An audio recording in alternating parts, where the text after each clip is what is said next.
likolo, lokola bendele na likolo, lokola bendele na likolo, lokola bendele na likolo, lokola bendele na likolo, lokola bendele na likolo. Dans les cieux, Seigneur, nous te levons parce que tu es bon. Est-ce que nous pouvons acclamer le roi de rois, le seigneur de seigneurs? Est-ce que nous pouvons acclamer le roi de rois, le seigneur de seigneurs? C'est lui qui nous a donné la vie. Il a renouvelé ses bontés dans nos vies. Voilà, nos acclamations pour le roi de rois. Tu es Seigneur. Tu es Seigneur. Tu es bon, Jésus. Merci, Seigneur. Nous allons préparer nos cœurs, car nous voulons écouter, pas un homme, mais nous voulons que le Seigneur puisse nous parler, puisse nous enseigner ce soir. Prépare ton cœur, demande à Dieu qu'il puisse t'enseigner et que cette parole puisse te changer, puisse te briser. Prions dans le nom de Jésus. Une fois de plus, notre Dieu, Seigneur, nous venons, nous sommes là, Père, une seconde fois de pour être enseignés, pour se former, Seigneur, parce que Seigneur, nous te demandons, nous Seigneur savons que Jésus, sans ta formation, on ne peut rien, que tu Seigneur. puisses, Seigneur Jésus, La parole dit tout ce qu'un homme pourra faire sans toi ou aura bâti sans toi de faire en vain. C'est pourquoi ce soir nous voulons seulement t'écouter. Nous voulons bâtir nos vies, Seigneur, nous voulons parler sans quitter la parole de Dieu. Père de gloire, remplis-nous encore une fois de plus de ta parole, Seigneur. Puisse nous changer, Jésus. puisse nous transformer. Merci, Nous voulons Seigneur. être enseignés, Seigneur. Oh, merci Seigneur. Seigneur, Merci les rois des rois. je Merci, ramène Seigneur. toute pensée captive à l'obéissance du Saint-Esprit. Alléluia. Seigneur, je veux que toi seul, nous voulons que toi seul puisses régner en ce lieu. Règne toi-même, Seigneur. Seigneur, j'arrête toute pensée qui a été captivée. J'enlève tout esprit de distraction, de divagation de pensée. Dans le nom de Jésus, règne toi seul en maître. J'ai ainsi prié. Amen. Et nous acclamons le Seigneur. Je vais appeler le pasteur Constant qui va nous présenter la personne qui va nous prêcher ce soir. Nous acclamons encore une fois le plus Jésus. Nous acclamons Jésus. Alléluia. Amen, Église. Amen. Amen. C'est vrai, sans plus tarder, nous avons commencé notre séminaire des 4 jours, donc mercredi, jeudi, vendredi et puis le dimanche. Alléluia. Amen. Et nous avons la grâce de recevoir notre papa qui est avec nous, qui va clôturer cette semaine à monter avec nous. Alléluia. Amen. Donc ça sera un moment merveilleux, mais ne manquez pas. Soyez là. Même vous qui nous suivez à la maison, c'est quoi, vous avez travaillé, mais c'est bien d'être à la maison, mais c'est mieux d'être ici ensemble avec nous. Alléluia. Amen. Et notre papa qui va nous parler ce soir, nous le connaissons bien, c'est le papa de la maison. Il est chez lui. Alléluia. Amen. Il est devant ses enfants et ses petits-enfants. Et ces séminaires, je crois que Dieu nous parlera au travers de lui. Lorsque je vais appeler mon papa, l'apôtre Alpha le Shima, nous acclamons notre Dieu. Nous acclamons le roi des rois.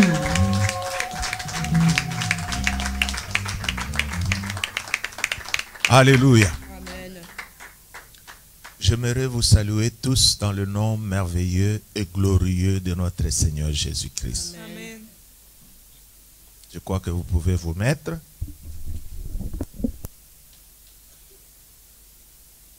Il m'a été demandé expressément par les gens qui sont ici à Paris que je puisse vous parler sur mon thème. Je l'ai intitulé « Connaître ta destinée ». C'est-à-dire, pour ceux qui me connaissent déjà, je sais qu'il y a parmi vous les gens qui sont ici à Paris à cause de ces messages qu'ils ont suivis quand j'étais encore à Kinshasa. Ce n'est pas un nouveau séminaire, c'est un séminaire que j'ai donné plusieurs de certains parmi vous qui êtes ici. C'est-à-dire, les gens ont été... le Seigneur a relevé leur esprit lorsqu'ils ont suivi le séminaire que je vais partager avec vous. Connaître la destinée. Dans le monde d'aujourd'hui, nous avons l'impression qu'il y a des gens qui vivent sans connaître le but de leur vie.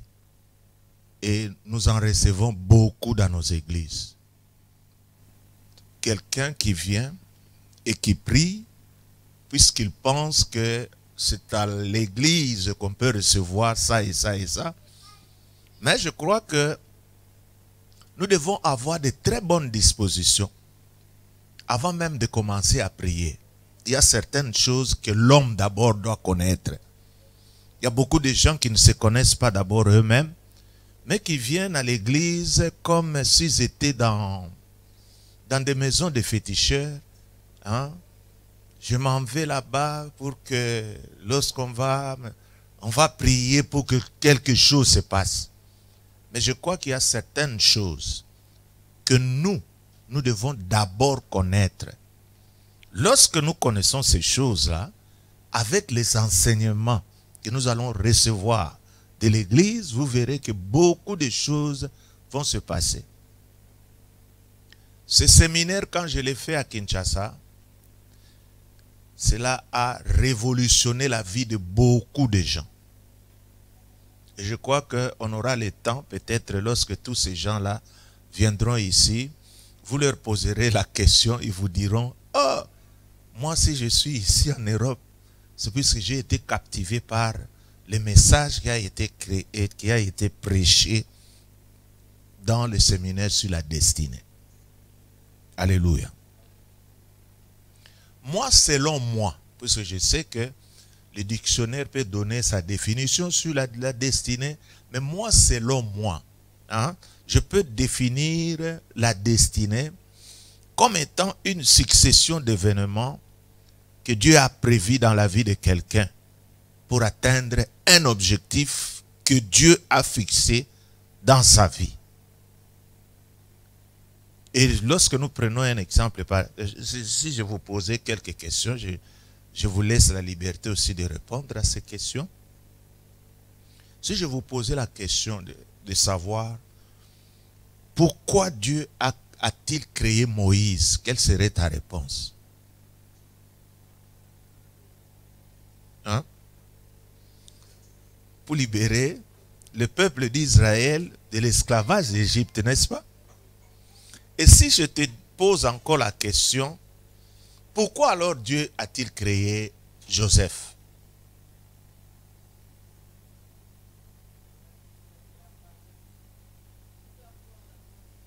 Hein? Pourquoi Joseph a-t-il existé? Est-ce qu'il y a un but pour la vie de Joseph? Est-ce qu'il y a eu un but pour la vie de Ruth? Est-ce qu'il y a eu un but pour la vie de Marie, la Vierge Marie? Est-ce qu'il y a eu un but pour la vie de l'apôtre Paul? Est-ce qu'il y a eu quelque chose que nous devons, que la personne comme Indira Gandhi de l'Inde a-t-il fait? Et Mandela aussi. Lumumba. Apôtre Alpha Lushima. Vous voyez comment nous sommes en train de partir. Hein? C'est-à-dire, nous ne sommes pas des créatures du hasard. Mais cependant, lorsque vous voyez certaines personnes se comporter ici en France, c'est comme si ils ne savent pas qu'ils ont été créés pour un but. Alléluia. Si le Joseph, les Ruth, les Esther, Marie, Jésus lui-même, Paul, Élisabeth et tous ces gens-là avaient quelque chose pour lequel Dieu les a créés, alors moi je vais te dire que toi, tu ne vis pas ici par hasard. Tu es quelqu'un qui a un but. Et ces buts-là, il faut les rechercher, savoir comment tu peux t'introduire là pour atteindre ces buts-là. Puisque moi, quand j'étais à Lyon, nous avons eu une conférence avec les serviteurs de Dieu. Je leur ai montré que ce n'est pas tout le monde qui est appelé à devenir un serviteur de Dieu. Puisque ici, on a l'impression que tous les jeunes gens ici, ils veulent être des pasteurs, ils veulent être des prophètes, tout ça. Mais moi, je leur ai dit que si vous ne connaissez pas, vous n'avez pas découvert votre destinée, vous allez vivre malheureux dans cette vie. C'est bien le moment que chacun découvre pourquoi Dieu l'a créé. Et lorsqu'il se met dans la voie que Dieu l'avait placée, vous verrez que cette personne-là ne va pas transpirer, ne va pas suer. Il va exceller, puisque c'est Dieu qui l'a placé là. Vous savez que nous, en tant que serviteurs de Dieu, nous avons des problèmes. Il y en a qui souffrent, il y en a qui font leur travail comme si rien n'était, hein, et le travail se passe sans problème. Vous savez pourquoi? C'est puisque Dieu a permis que chacun de nous puisse marcher dans son avenue. Moi, mon avenue s'appelle l'avenue Lushima. Et toi, c'est quelle avenue? Hein? Que chacun nous dise son avenue. Moi, mon avenue est Lushima. Et toi? Et soit, si toi, tu veux marcher sur l'avenue Lushima, tu vas échouer. Et moi, si je veux marcher sur ton avenue, je vais échouer. Alors, il faut que chacun de nous cherche à savoir, pendant que vous avez encore du sang et de l'eau dans votre corps, que vous sachiez où est-ce que Dieu vous a placé, dans quel chemin vous devez marcher. Et vous verrez que c'est dans ce chemin-là que vous allez trouver du succès. Un succès trop simple. Vous savez, nous les Congolais en général, qu'est-ce que nous faisons? Lorsque quelqu'un a connu un succès, nous voulons le suivre dans son chemin. Hein, c'est pourquoi nous avons cette expression que nous disons souvent à Lingala, nous sommes des malandangulu. Oui, quand quelqu'un est allé en Italie, il a fait ça, quand il revient, il vend ces histoires-là et il gagne beaucoup d'argent. Toi, quand tu vois ça, tu te dis, oh, moi aussi, il faut que j'aille en Italie. L'Italie est faite pour certaines personnes. L'Italie n'est pas faite pour nous tous. Vous pouvez tenter cette expérience. Comme l'Italie n'est pas pour vous, vous verrez que lorsque vous allez acheter vos histoires là, en revenant, votre valise sera volée. Et vous recommencez à zéro. Alléluia. Nous allons lire quelques versets pour que nous puissions souligner l'importance de ce que je vais vous dire aujourd'hui. Nous allons lire dans Éphésiens au chapitre 1er et nous allons lire le verset 4. Éphésiens chapitre 1 et le verset 4. La Bible nous dit ceci. En lui, oui, merci pour votre respect envers la parole de Dieu. En lui, Dieu nous a élus avant la fondation du monde pour que nous soyons saints et irréprochables devant lui. Parole de Dieu. Ici, la parole de Dieu nous dit que nous avons été élus avant la fondation du monde. Qu'est-ce que cela veut dire? C'est-à-dire avant que ce monde soit créé. Dieu savait qu'il y aurait un enfant de Dieu ici qui s'appellerait Carole, oui, ou encore qui? Chantal. Dieu le savait avant même qu'il ne forme ce monde, il le savait déjà. Qu'est-ce que cela veut nous dire? Que nous sommes déjà des produits créés par Dieu. C'est-à-dire, ce que tu seras, hein, toi, ne cherche pas à vouloir le chercher avec toute ta pensée, mais sache que si tu vis aujourd'hui, c'est puisque Dieu a un plan merveilleux pour toi. Et si tu sais que ce Dieu-là a un plan merveilleux pour toi, il ne faut pas se poser des questions. Toi, chaque fois, dis seulement, Dieu a un plan merveilleux pour moi. Vous n'allez pas aller chercher des prophètes qui sont en train de tromper des gens. vous allez vous dire, Dieu a un plan merveilleux pour moi. Et beaucoup de gens peuvent vous poser la question, comment vous connaissez ces plans? Bon, moi, je ne les connais pas, mais je sais que Dieu a un plan merveilleux pour moi. C'est tout. Et ce que Dieu déclare merveilleux, comment vous les saisissez? Si Dieu lui-même dit que c'est merveilleux, ce n'est pas comme les gens peuvent penser. Mais beaucoup de gens sont en train dans beaucoup de voies. Aujourd'hui, nous voyons même certains enfants de Dieu qui sont en train de solliciter, de vouloir voir les gens pour qu'ils puissent leur dire ma soeur, le Seigneur me dit que toi tu seras. Moi je n'ai pas besoin de savoir ce que je serai. Moi je sais que ce que je serai sera merveilleux, c'est tout. Et je ne veux pas être distrait par les soi-disant des prophètes. Et je veux avertir aussi le peuple de Dieu ici que nous ne sommes pas autant de prophètes. Les prophètes, c'était dans les temps. En ce moment-là, puisque l'accès au lieu très saint n'était réservé qu'aux sacrificateurs.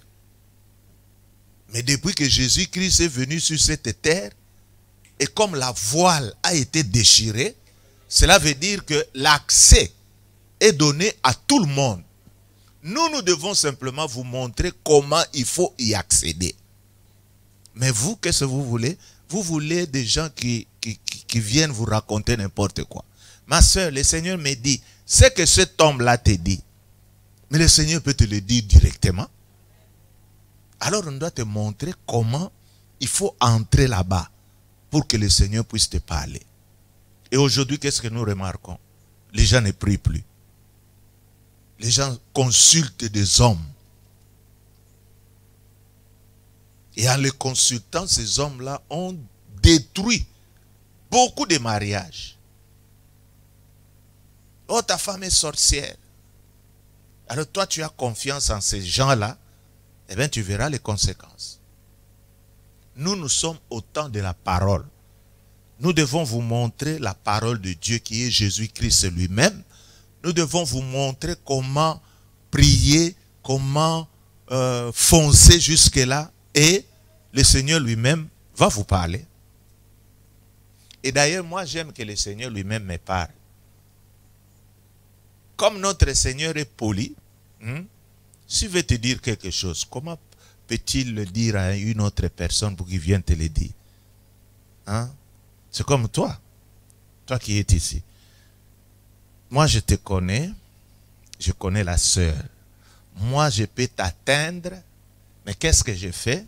Je dis à la sœur, va dire à ma sœur, comment ma sœur Carole, ceci, cela. Est-ce que Carole, tu seras contente que moi qui ai la possibilité de te dire que je prenne ce que j'allais te dire, le dire à une autre personne? C'est pourquoi moi j'ai toujours dit, Seigneur, si tu veux me parler, j'ai ton Saint-Esprit en moi, parle-moi. Puisque la bouche de l'homme, il transforme beaucoup d'histoires. Même si tu pouvais me parler à travers un homme, mais l'homme ne peut pas me transmettre cette parole avec fidélité. Alléluia. Donc, Éphésiens nous dit que nous sommes déjà des produits finis. Mes frères et sœurs, Dieu nous a déjà fait. Dieu attend que nous puissions atteindre seulement ce qu'il a déjà fait pour nous. Et nous allons encore lire dans Éphésiens au chapitre 2 pour renforcer ce que je suis en train de vous dire, puisque c'est demain que nous allons entrer dans la matière. Donc, Éphésiens chapitre 2, le verset 10. Qu'est-ce que la Bible nous dit? Car nous sommes son ouvrage. Je me plains, puisque je suis en train de prêcher en France aux gens qui parlent français. Je crois que je n'aurai pas beaucoup de problèmes avec vous. Ici, la parole de Dieu nous dit, car nous sommes son ouvrage. Je voudrais un peu poser la question. Un ouvrage, c'est quoi?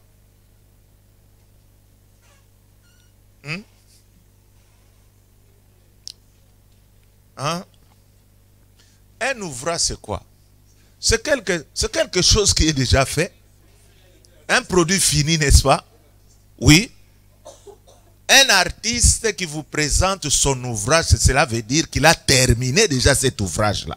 Mais la Bible nous dit ici que nous sommes son ouvrage, ayant été créés en Jésus-Christ pour de bonnes œuvres que Dieu a préparées d'avance afin que nous les pratiquions. Je suis déjà fait, moi. Mais ce qui me reste, c'est quoi?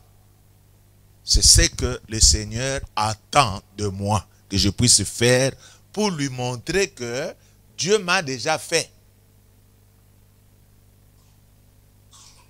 Et si ça ne suffit pas encore, je vais vous lire encore un autre.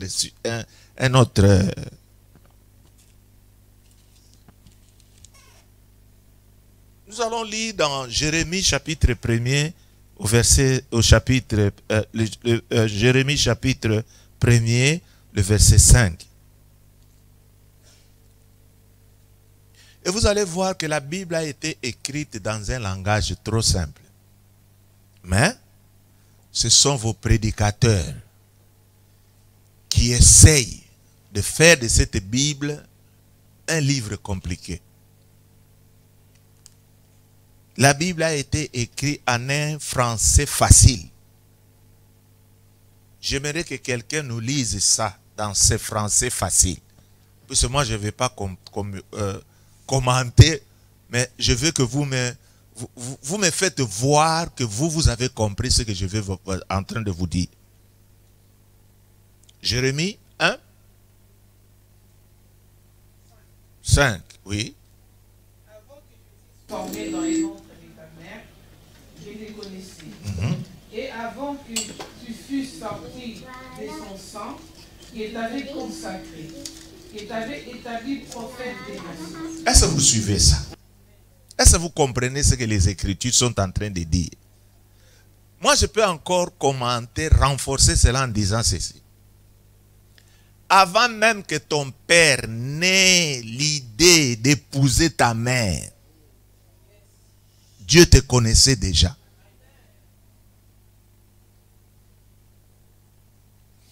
Il te connaissait avant même que tu ne sortes de son sein. Tout ce qui se passe autour de toi maintenant, Dieu le savait déjà. Dieu m'avait établi apôtre avant même que je ne sois né. Alors ce que j'ai fait moi, c'est de marcher avec Dieu pour devenir cet apôtre-là qu'il a prédit avant même que le monde soit formé. C'est comme ça que nous devons concevoir les choses. Moi, je crois il y a de cela quelques jours, il y a une sœur là qui est venue pleurant. Oh, passement, je ne comprends pas. Hein? Mes histoires ne marchent pas. Ça fait très longtemps. On ne me donne pas les documents, tout ça. Moi, je lui dis, mais pourquoi tu pleures? Ne sais-tu pas que tu es en train de prier Ebenezer? Hein? C'est lui qui a agi et qui continuera toujours à agir. Hein? Qu'est-ce que Ebenezer dit? Jusque-là, hein? L'Éternel m'a secouru. Si jusque-là, qu'est-ce que cela veut dire? Cela veut dire que c'est une longueur de temps. Hein? Il a agi il y a de cela 20 ans. Il continue toujours à agir jusqu'aujourd'hui. Il le fait toujours et alors il est pour moi Ebenezer. C'est le Dieu qui a toujours agi à ma faveur.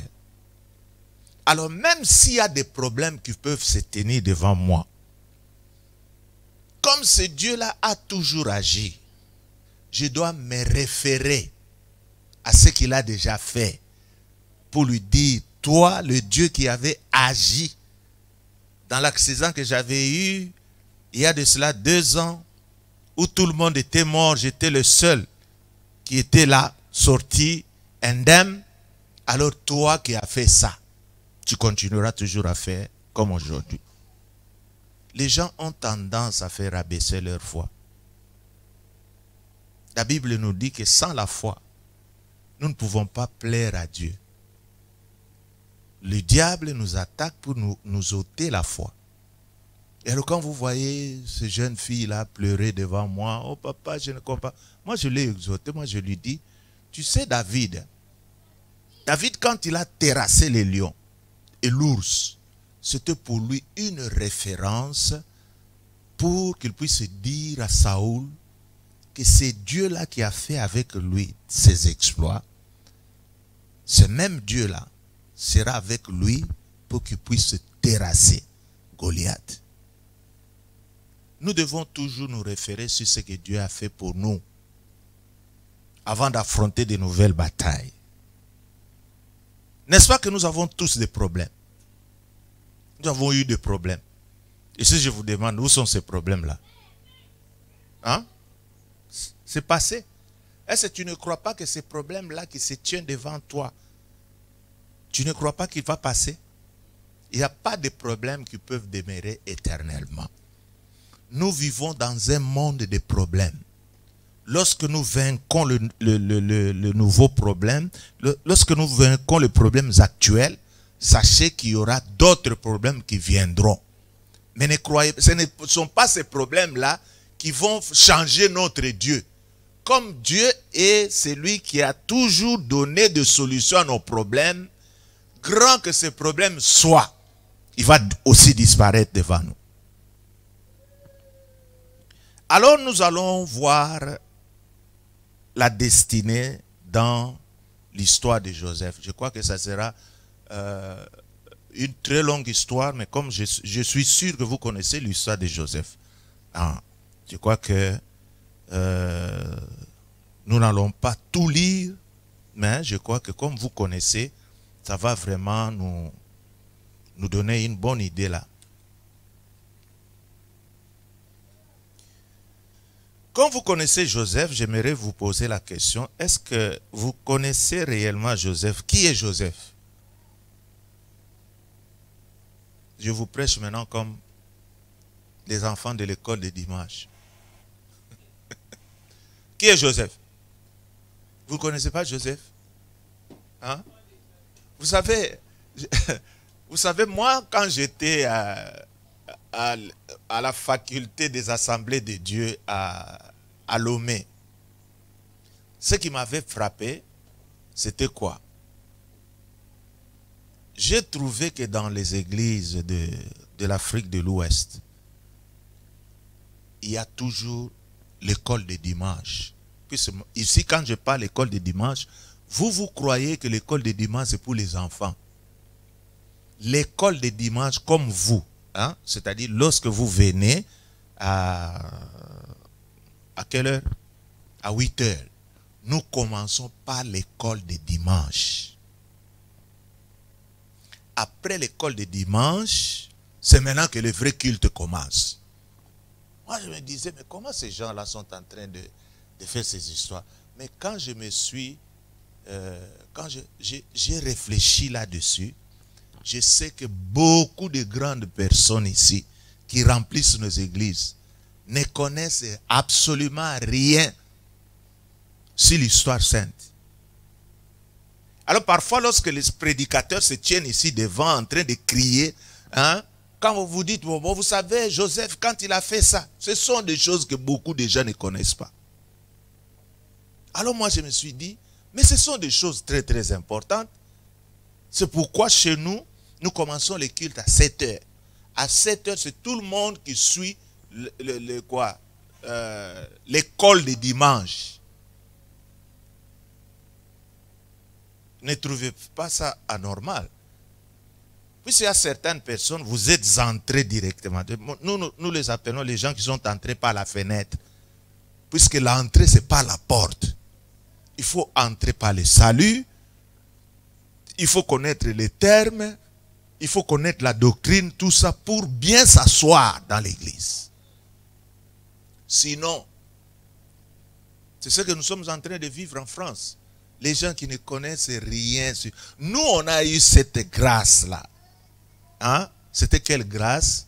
C'est-à-dire, nous, avant la période de Mobutu, hein, il y avait les cours de religion. Nous savions, nous connaissions déjà certains rudiments, hein, de la parole de Dieu en classe. C'est-à-dire, quelqu'un qui atteint la 6e année, il était capable de raconter l'histoire de la création jusque, je crois, vers le roi. C'est pourquoi vous regardez qu'aujourd'hui, il y a beaucoup de jeunes gens qui se lancent dans l'œuvre de Dieu, ne connaissant pas réellement les choses de Dieu. Puisqu'ils ne lisent même pas la Bible. Ce sont des gens habitués, lorsque il y a un pasteur qui vient, ils sont là, voulant écrire son message, pour aller y ajouter des histoires là à l'intérieur, alors il devient comme si c'était lui qui était en train de donner ce message. Alors c'est ça.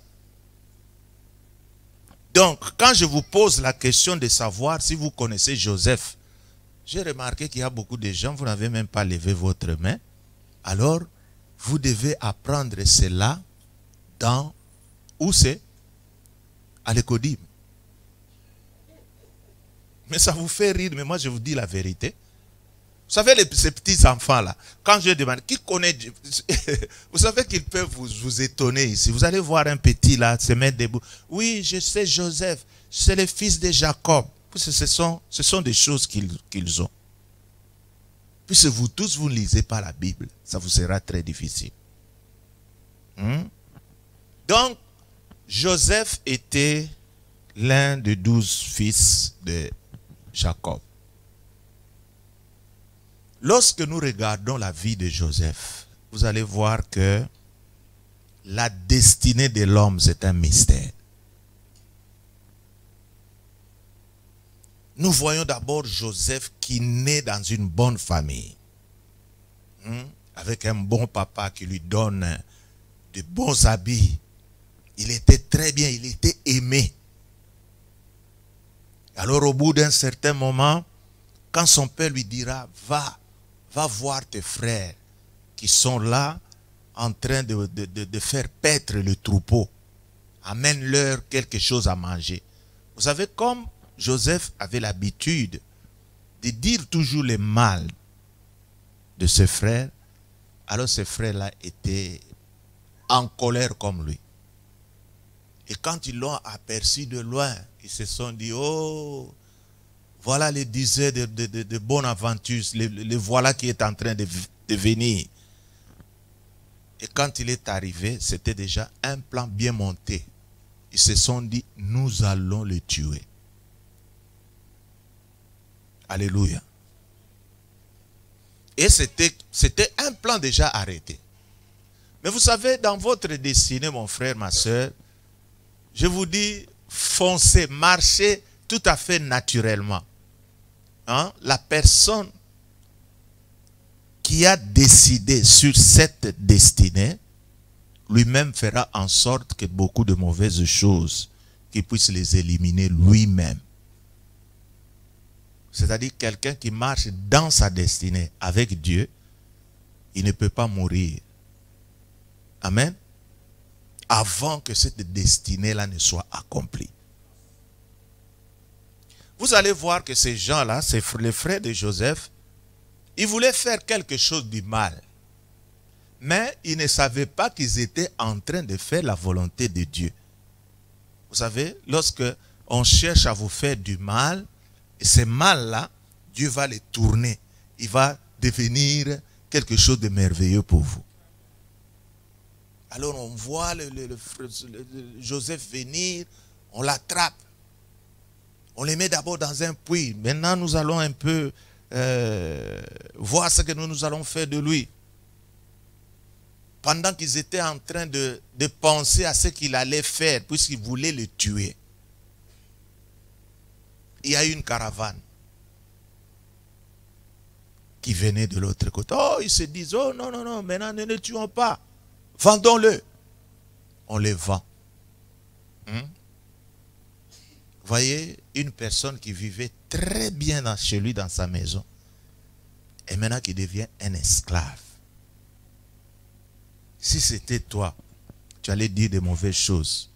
Si c'était toi, à partir d'aujourd'hui, moi je ne vais plus prier. Pourquoi ce Dieu me permet toujours de mauvaises choses? Mais c'était un frère qui connaissait Dieu. Puisque Dieu lui avait déjà fait découvrir sa destinée. Par le songe qu'il avait, il savait en lui qu'il deviendrait une grande personne. Alors c'est ce qui a fait qu'il puisse résister à toutes ces mauvaises actions-là. On le vend. Je crois que si nous pouvons nous mettre, si nous pouvons revenir sur cette histoire, si nous étions là, hein, je crois que Joseph pleurait. Il suppliait ses frères. Pourquoi vous me vendez? Mais moi je suis votre frère. Pourquoi vous faites ça? Allez, disparaît. Ils ont trempé sa tunique dans le sang pour aller montrer à leur père que ton fils est mort. Et Joseph est allé.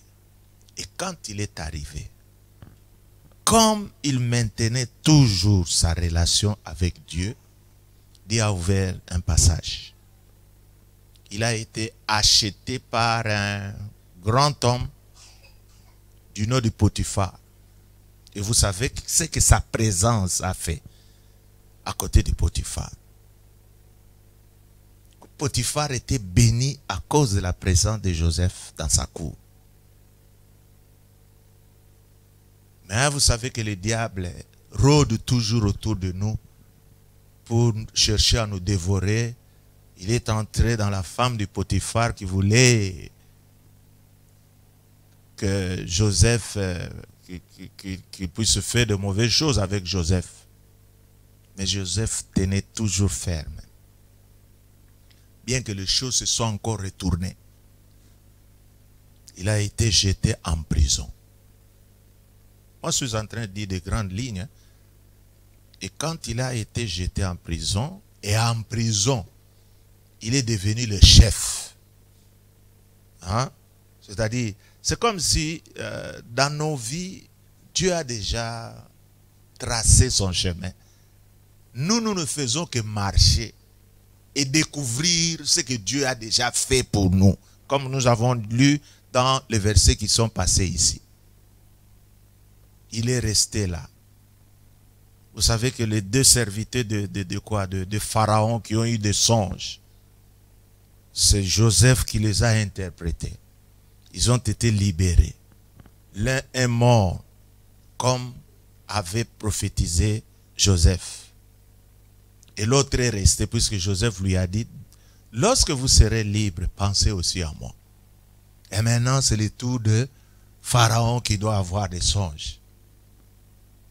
Cet homme-là avait complètement oublié Joseph.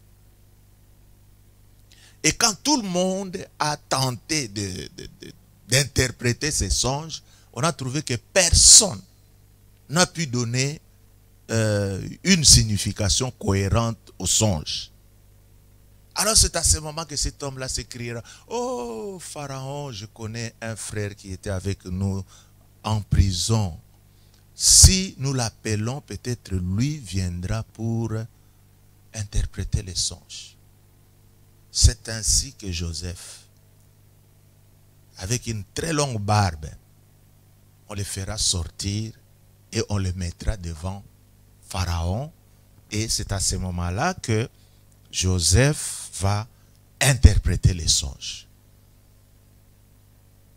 Et comme il a interprété les songes, comme il a donné la signification à ces songes, Pharaon voulait que la personne qui devait maintenant mettre comme gardien du magasin ne soit autre personne que la personne qui a interprété. C'est comme ça que vous voyez quelqu'un qui sort de l'esclavage et qui est arrivé à un niveau de premier ministre dans un pays étranger. C'est quelque chose d'extraordinaire. C'est-à-dire, ce que Dieu a déjà décidé pour nous, il s'accomplira toujours si nous demeurons dans ses voies. Aujourd'hui, il y a beaucoup de gens qui ne veulent pas se mettre dans les voies de Dieu. Ils ont toujours deux voies. Il est là quand tout va bien. Quand ça ne va pas, il cherche à aller solliciter ailleurs.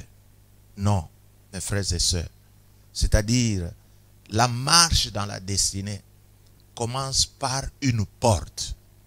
Et cette porte, c'est la personne même de Jésus-Christ lui-même. Recevez d'abord Jésus-Christ comme Seigneur et Sauveur. Fuyez le péché. Puisque aujourd'hui, on ne peut pas parler de quelqu'un qui est en Christ, mais qui ne marche pas dans la sanctification. Et d'ailleurs, vous savez ce qui vient. Lorsque quelqu'un reçoit Jésus-Christ comme Seigneur et Sauveur, qu'est-ce qu'il y a? La personne est justifiée. Hein? C'est-à-dire, c'est comme si tu étais quelqu'un qui est condamné. Et maintenant, par le fait de recevoir Jésus-Christ comme ton Seigneur et ton Sauveur, Dieu oublie tout le mal que toi tu lui as fait. Ça, ce sont des choses que beaucoup de gens ne connaissent pas. Ils pensent que Jésus-Christ, c'est comme un nom fétichiste. Hein? Alors tout le monde, lorsqu'ils viennent à l'église, ils vous trouvent en train de dire au nom de Jésus. Vous savez que la prière, on ne l'apprend pas. N'est-ce pas? Si je vous pose la question, comment est-ce que vous avez appris à prier? On ne l'apprend pas.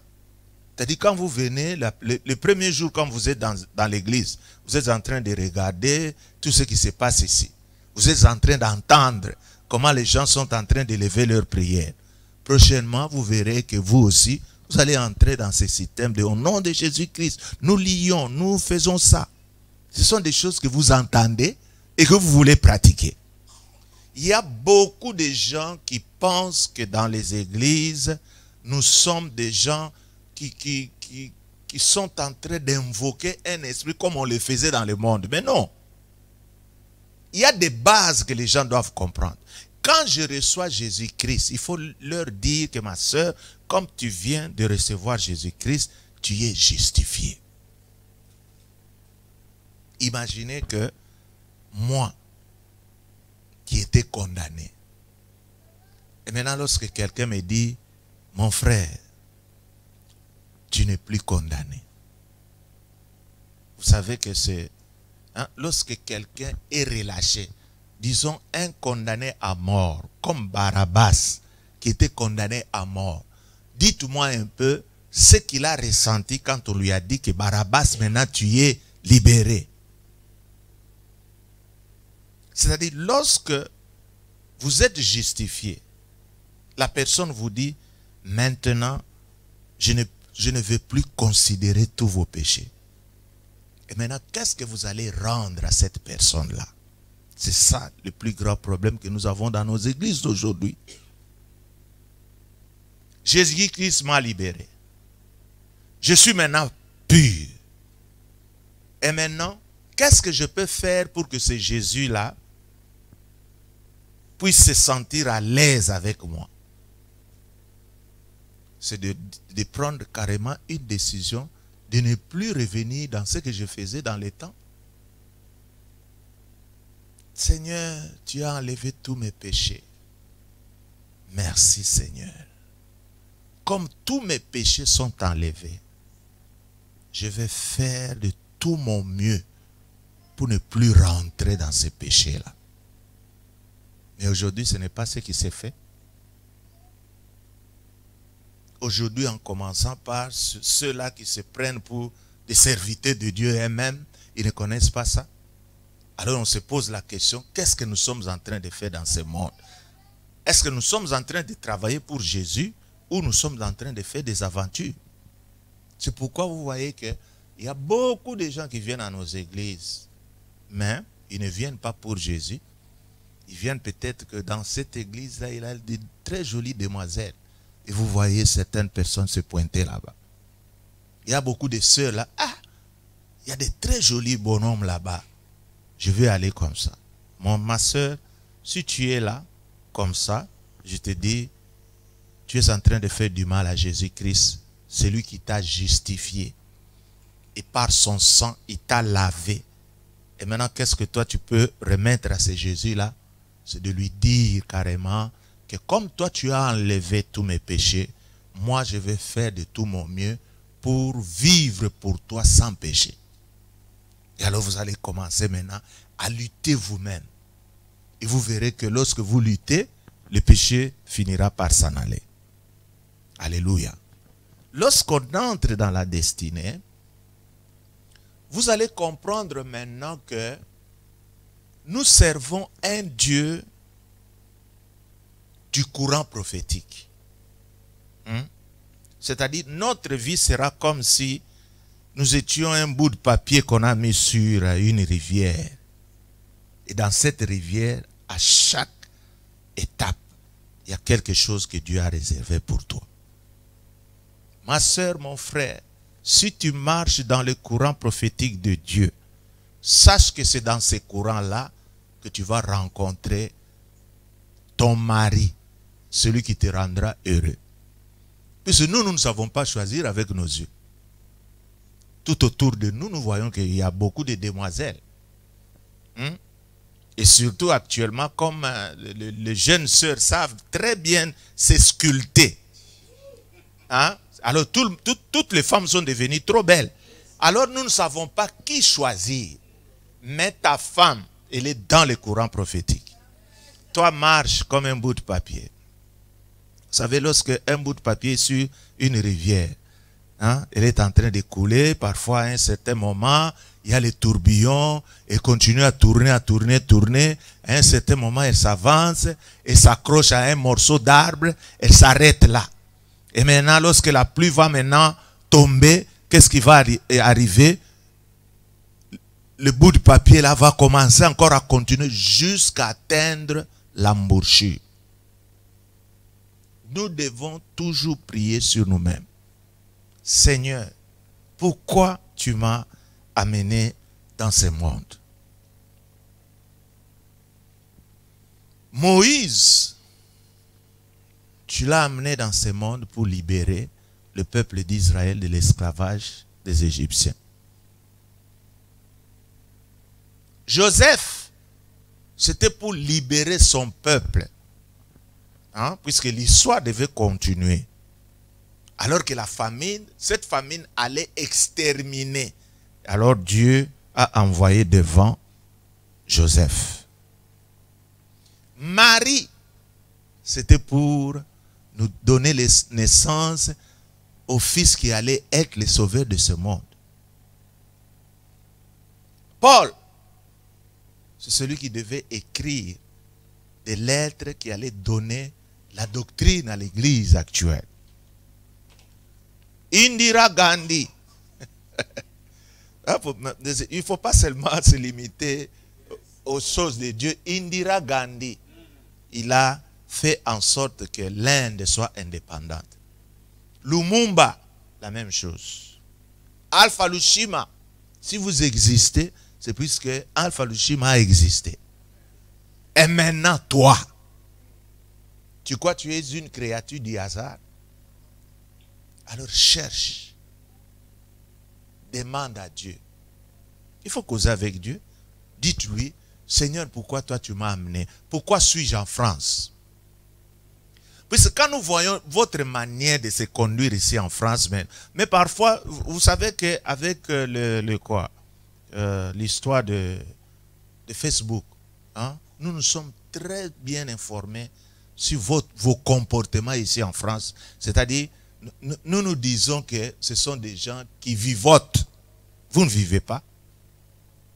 Il y a des gens qui ne se posent jamais de questions sur leur vie.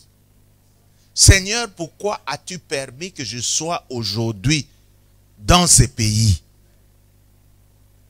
Mais lorsqu'on vous entend dans tout ce que, dans vos petites télévisions là de Facebook, mais il n'y a que des bêtises et des bêtises. Et alors nous disons que ces gens doivent comprendre que Dieu a destiné à chacun de ses enfants d'atteindre un but. Mais si vous ne connaissez pas votre but, vous allez vous embrouiller. Je vous ai dit que aujourd'hui, il y a beaucoup de gens qui aiment travailler pour Dieu. Mais je vais vous dire une chose. Si vous voulez travailler pour Dieu, soyez quelqu'un qui est choisi par Dieu. Sinon, cherchez du travail. Hein? Ce n'est pas quelque chose. Il ne faut pas rire. Hein?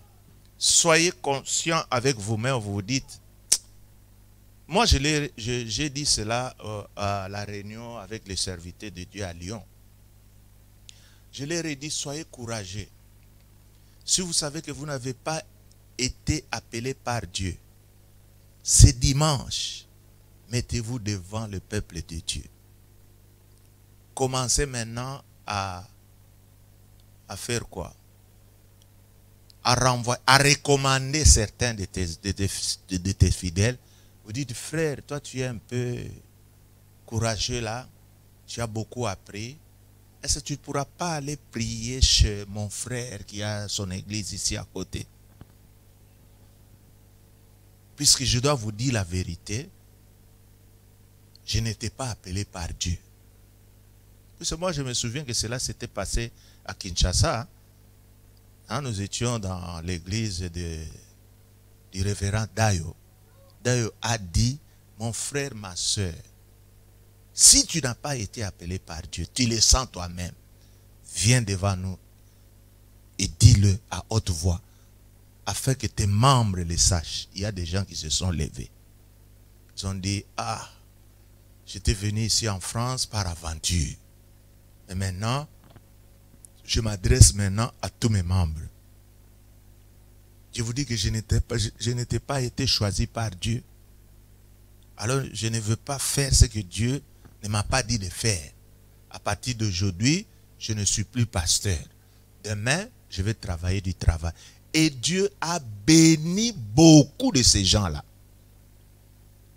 Il y a des gens qui sont en train de se découper en 1000 morceaux, mais ils ne gagnent absolument rien dans leur ministère. Tout ce qu'ils gagnent, c'est pour la salle. Alors tu dois maintenant comprendre si réellement tu es appelé. Si tu n'es pas appelé, libère ça. Et maintenant, pose la question à Dieu, Seigneur, à quoi est-ce que tu m'as appelé? Et le Seigneur te dira, va faire cette formation. Et quand tu sortiras de cette formation-là, tu auras un bon boulot. Sinon, tu es en train de donner un grand retard à ta vie. Puisque tu es en train de faire des choses. Et tu sais aussi que si tu es en train de faire quelque chose que Dieu ne t'a pas dit de faire, ta vie sera très courte. Tu vas mourir trop tôt. Ce sont des choses très sérieuses. Alors, la découverte de la destinée est très importante pour chacun de nous. Prie, ma soeur, que le Seigneur te montre par où tu vas commencer. Il y a certaines choses qui nous arrivent dans nos vies. Nous ne savons pas. C'est puisque nous avons pris un chemin qui n'est pas le chemin de Dieu. C'est pourquoi nous rencontrons toujours des embuscades. Mais lorsque vous serez sur votre avenue, il n'y a que dans cette avenue-là que toi tu peux réussir. Si tu veux marcher dans les avenues des autres, eh bien, il y aura toujours des obstacles. Alléluia. Donc, je voudrais terminer en disant que nous ne sommes pas des créatures du hasard. Dieu ne nous a pas créés au hasard comme ça. Dieu nous a créés avec un but. Et ce but-là, nous devons l'atteindre. Et lorsque nous atteignons ce but-là, c'est ainsi que nous serons heureux. Hein? Tout va bien se passer. Hein? Nous allons vivre longtemps sur cette terre. Et il y aura beaucoup de bonnes choses qui vont se présenter devant nous. La destinée est très très importante. Hein?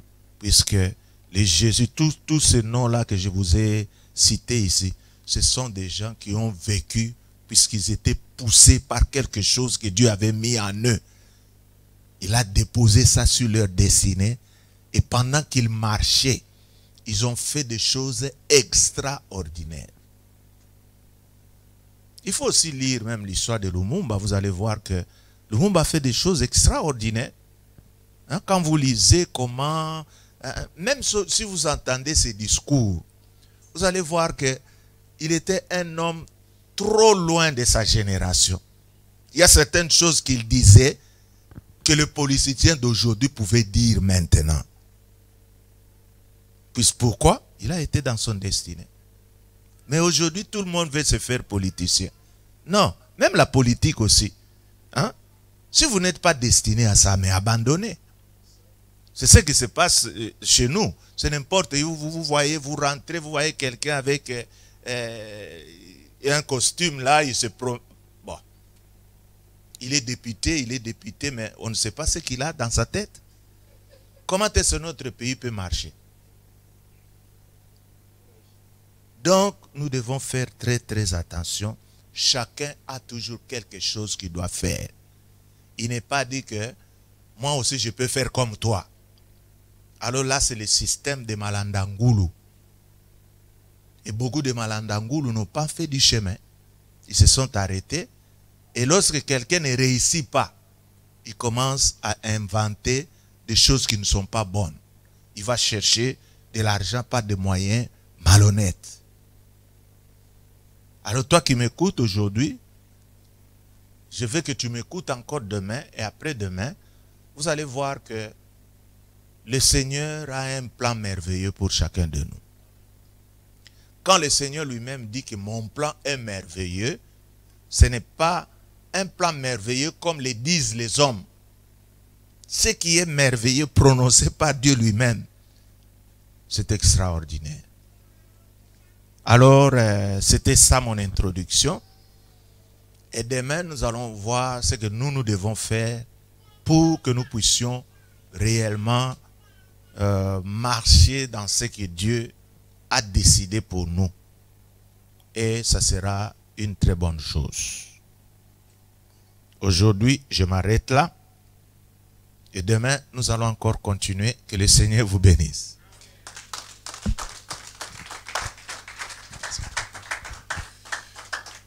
Alléluia. J'étais curieux. Pour nous qui nous sommes venus de Kinshasa, ce message, franchement, c'est ça qui nous a construit aujourd'hui. Alléluia. Pour ceux qui sont les anciens de l'EPV, ils savent de quoi je parle. Ce message de la destinée nous a boosté. Nous qui habitions en fait à Ndjili, c'est une contrée, c'est un coin qui est un peu reculé, mais au travers de ces messages, Dieu nous a fait grâce. Et je crois qu'à la fin de ce séminaire, Dieu fera aussi des grandes choses dans ta vie, je crois. Parce que tout ce qui se passe, on a été avec papa dans plusieurs zones, plusieurs quartiers, plusieurs villes de France. Et il s'est dit, c'est ça la France. Il y a des gens qui sont là, ils peuvent être boostés, mais ils sont en train de tourner, en fait, de tourner à rond, on peut encore aller plus loin. Mais rien n'est trop tard, je crois. Dieu va te sortir de ces carquois-là et tu vas prospérer de ta vie. Alléluia. Et aussi, j'aimerais dire à l'église, et aussi ceux qui nous suivent, vous êtes des milliers qui nous suivent dans le monde entier. Et je crois que ça continue. Demain, nous sommes là le jeudi. Vendredi encore, nous sommes là, à partir de 18h, et nous allons clôturer les dimanches. Et je crois que Dieu nous a fait vraiment grâce d'avoir ce papa qui est pour moi un conseiller, un vieillard. À Lyon, on avait des hommes de Dieu. Et je viens par ce même exemple aussi de dire merci aux pasteurs qui sont là. Ça me touche au cœur de voir les hommes de Dieu sont beaucoup là dans cette salle. Alléluia. Nous avons le pasteur Massamba qui est là. Papa, merci beaucoup pour le déplacement. Aussi l'apôtre Kokobar, Franck, qui Dieu vous bénisse encore pour votre présence. Et aussi nous avons le prophète Charles Ngoyi, qui Dieu vous bénisse aussi. Et aussi le berger Rodrigue, qui Dieu vous bénisse aussi. Et aussi tant d'autres qui nous suivent dans le monde entier, tous les pasteurs qui nous suivent, vraiment qui Dieu vous bénisse. Ne restez pas, en fait, ne ratez pas demain, nous continuons. Gloire à Dieu, nous sommes sur le direct EPV TV. Restez en contact. Si vous voulez aussi écrire à papa, envoyez le message. Je vous dis des questions, envoyez les messages. Les numéros, tout ça, il n'y a pas de souci. Vous envoyez, on va vous répondre après les cultes. Même des questions, envoyez des questions si vous voulez. Et papa va tout vous lire et puis je crois que vous aurez des réponses. Et pour l'église, et nous sommes encore là les jeudis, et demain jeudi, vendredi et dimanche. Alléluia. Et pour vous, dans les mondes entiers, nous vous disons à demain jeudi, qui dit vous venez dans vos maisons. Et pour nous, l'église, nous allons prier pour ce message, bien aimé.